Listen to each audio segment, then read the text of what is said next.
Hi, I'm Sue Skurs. Welcome to East County Live. Tonight we're talking about the language of peace, nonviolent communication. Our two guests are Paul Sterling, who's been on our show before, a senior partner at the Language of Peace Communications Consulting Company. Paul's been studying communication for over 20 years and has been teaching it for over 15 years to government workers, businesses, in schools, churches, and prisons. We also have Kristen Denton, who is an instructor in communication skills and has been for the last 17 years. On the materials that you sent me in preparation for your show, there was a quote that really struck me. It said, "Transform the way you communicate, and you can transform your relationship with anyone, including yourself." And the interesting thing about that, it's almost especially yourself. Because if we can't find peace with ourselves, how are we going to find it with anyone else? But the viewers think about it, what we're really given is communication is probably the most difficult thing we'll ever have to do in our lives, but we're not trained in it. And in our relationships growing up, we never really learn about how to really communicate our feelings and needs.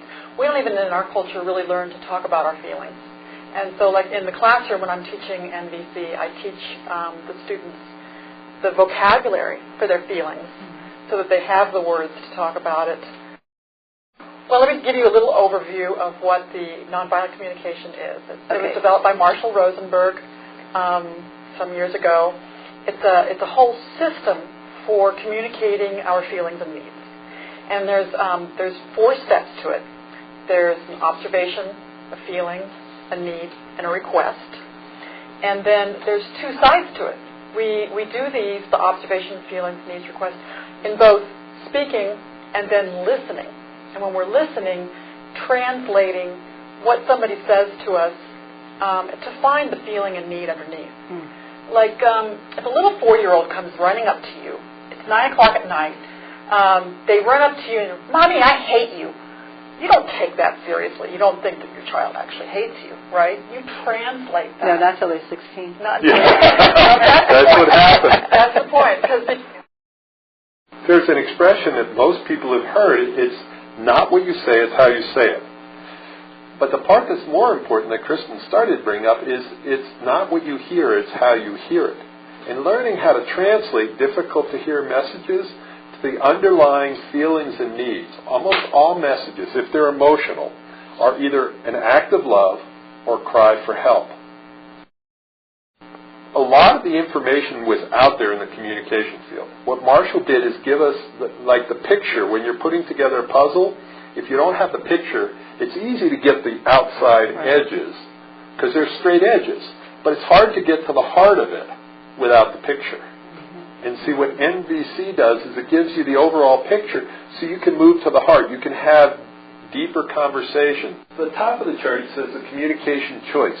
And the choice we always have is, are we going to make a connection with another human being or build a case against them? And a lot of times we think building a case, if we build a big enough case and use blame, shame, guilt, gather evidence, and try to prove our beloved wrong, let me just prove that I'm right and you're wrong and you'll want to do what I want you to do. You know, with your children, when they come home from school, normally you say, "How was school?" They say, "Fine." Why do they give you a one-word answer and then run in the other room and spend 2 hours on the phone? Otherwise, what's going to happen is communication ends. How's school? Fine. How's your boyfriend? Good. One-word answers, one-way conversations. It's a time-intensive process. Oh, yes, definitely. Actually, it is and it isn't. Do we have the time for this? Do we have the time not to do it? Yeah. See, what happens is you're going to have to ask for those socks 500 times. Yeah. Every time you go in the room, the socks are going to be there. Now, you might be able to force them to quickly. You know, you don't pick up the socks, you don't get allowance. So you're not getting, whatever punishment we could use. But you might have a little bit longer conversation like this. And at the end, though, you have a connection, and you don't have to have that conversation again. The seminar. You're going to be having a seminar. It's up in Estes Park. Tell us about that. And so what the seminar is about is giving you a little bit of information and a lot of practice. And people come with their challenges. And we'll do a lot of role plays. And a lot of the situations we've had parents that haven't talked to their kids in 7 years. One woman hadn't talked to her brother because of a disagreement in years. and we take the most difficult situations you can come up with, and we role play them, and people have such incredible breakthroughs. And if people wanted to communicate with you individually on something outside of the seminar, how can they get in touch with you? The same way I think there's a phone number at the bottom of the page there. And my email's there too, teachpeace2@earthlink.net.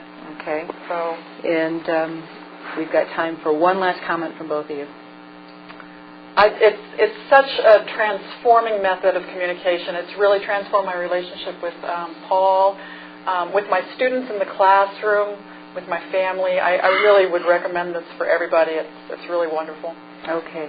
Give yourself tools. It's a set of tools that empower you to do things you could never do before. And I know I've studied all sorts of communication, and of all the things I've learned, this has been the one where when things are tough, that I can still use it. Okay, we're going to have to stop with that. Thank Thanks you so much for Paul and Kristen. Good luck with the seminar on Friday and Saturday, and hope to have you back again sometime.